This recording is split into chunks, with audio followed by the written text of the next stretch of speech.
নির্বাচন পরিচালনা কমিটির চেয়ারম্যান একটি প্রভাবশালী মহল দ্বারা প্রভাবিত হয়ে গোপনে একাই নির্বাচনী কার্যক্রম চলমান রাখেন। আমি এরশাদুল বারী এরশাদ আপনাদের সামনে হাজির হয়ে বগুড়া জেলা বাস মিনিবাস ও কোচ পরিবহন মালিক সমিতি নির্বাচন নিয়ে শ্রেষ্ঠ জটিলতা ও একতরফাভাবে তথাকথিত কমিটি ঘোষণার বিষয়ে সুনির্দিষ্ট তথ্য উপাত্ত তুলে ধরতে চাই।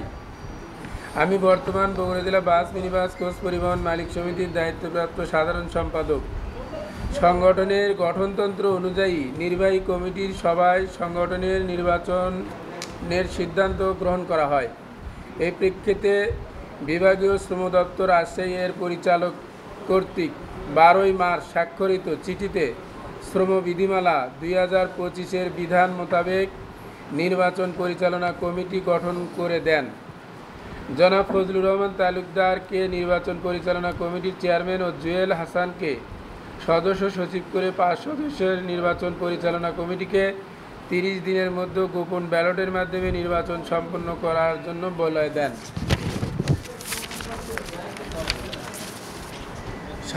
সাংবাদিক বন্ধুগণ, সাধারণ পরিবহন মালিকগণ আশা করেছিলেন নির্বাচন পরিচালনা কমিটি একটি অবাধ, সুষ্ঠু ও নিরপেক্ষ নির্বাচনের মধ্য দিয়ে সংগঠনের নেতৃত্ব নির্বাচিত কমিটির হাতে দায়িত্ব হস্তান্তর করবেন। কিন্তু তারা শুরু থেকেই পক্ষপাতিত্বমূলক আচরণ শুরু করলে সাধারণ মালিকদের মধ্যে নির্বাচন নিয়ে সন্দেহ সৃষ্টি হয়। নির্বাচন পরিচালনা কমিটি তফসিল ঘোষণা করেন 25/5/2015 তারিখে নির্বাচন অনুষ্ঠানের দিন ধার্য করেন। নির্বাচন পরিচালনা কমিটির কর্মকাণ্ডে তাদের মাধ্যমে সুষ্ঠু নির্বাচন না হওয়ার আশঙ্কায় জনক আফজাল হোসেন, আলফাজ হোসেন এবং নামের একজন পরিবহন মালিক রিট পিটিশন করেন, যিনি উপস্থিত আছেন। এর প্রেক্ষিতে 24/5/2025 তারিখে নির্বাচনের উপর হাইকোর্টে 2 মাসের স্থগিতাদেশ প্রদান করেন।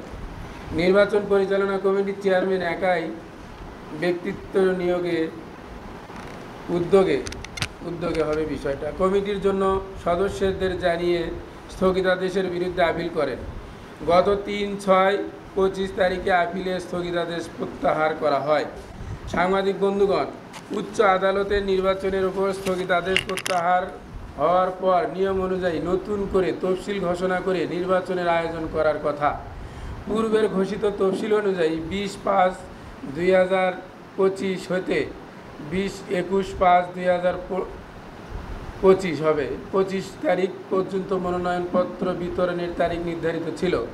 কিন্তু গত 20/5/2025 21/5/2025 তারিখে হাইকোর্টে নির্বাচন স্থগিত করায় উক্ত তারিখে মনোনয়নপত্র বিতরণ হয় না মর্মে নির্বাচন পরিচালনা কমিটির সদস্য সচিব জুয়েল হাসান গত 22/5/2025 তারিখে বিষয়টি পরিচালক রেজিস্ট্রার অফ ট্রেড ইউনিয়ন শ্রম দপ্তর রাজশাহীকে লিখিতভাবে অভিহিত করেন। সে কাগজ আমার কাছে আছে। নির্বাচন পরিচালনা কমিটির চেয়ারম্যান একটি প্রভাবশালী মহল দ্বারা প্রভাবিত হয়ে গোপনে একাই নির্বাচনী কার্যক্রম চলমান রাখেন। এমনকি তিনি নির্বাচন পরিচালনা কমিটির অফিস কাউকে না জানিয়ে 4 মাথার মেক সিটি কমপ্লেক্স থেকে বগুড়া শহরের রাজাবাজারে স্থানান্তর করেন। তিনি সেখানে বসে গোপনে প্রভাবশালী ব্যক্তিদের নিয়ে একতরফাভাবে মনোনয়নপত্র বিতরণ ও জমা দেখিয়ে 14/6/2025 তারিখে ঘোষণা করেন। বিষয়টি সাধারণ মালিকরা জানতে পেরে নির্বাচন পরিচালনা কমিটির চেয়ারম্যানের সাথে যোগাযোগ করলে তিনি নানা তালবাহানা শুরু করেন এবং কাউকে পাত্তা দেন না। এক পর্যায়ে আমরা জানতে পারি তিনি 30 জনের মাঝে মনোনয়নপত্র বিতরণ দেখিয়ে সেখান থেকে 5 জনকে মনোনয়ন প্রত্যাহার দেখান। এরপর তিনি 14 জুন বগুড়া জেলা বাস মিনিবাস ও কোচ পরিবহন মালিক সমিতির 25 সদস্যের একটি কমিটি ঘোষণা করেন। পরিশেষে আমি আপনাদের জ্ঞাতার্থে বলতে চাই, 14 ও 15 জুন 2025 স্থানীয় বিভিন্ন পত্রিকা সামাজিক যোগাযোগ মাধ্যমে প্রকাশিত কমিটিটি সম্পূর্ণ অবৈধ। রাতের আধারে গোপনে বিনা ভোটে মূলত বিশেষ গোষ্ঠীকে খুশি করতে ও হীন উদ্দেশ্য চরিতার্থ করতে এই কমিটির তালিকা প্রকাশিত হয়েছে। বিভাগীয় শ্রম অধিদপ্তর মহামান্য হাইকোর্টের নির্দেশ ও শ্রম স্বাভাবিক নিয়ম কানুনকে বৃদ্ধাঙ্গুলি দেখিয়ে পেশিশক্তি বহিঃপ্রকাশী মূলত এই বিনা ভোটের কমিটি।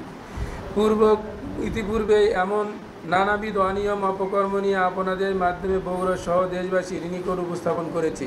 এছাড়াও মাননীয় জেলা প্রশাসক পুলিশ মহোদয়কেও লিখিত অভিযোগ জানানো হয়েছে এবং বারংবার মধ্যস্থতা আশ্বাস দিয়েও তারা দায়িত্বশীল জায়গা থেকে কোনো ভূমিকা না রেখে বিশেষ এক গোষ্ঠীর ইশারায় নীরব ভূমিকা পালন করেছেন।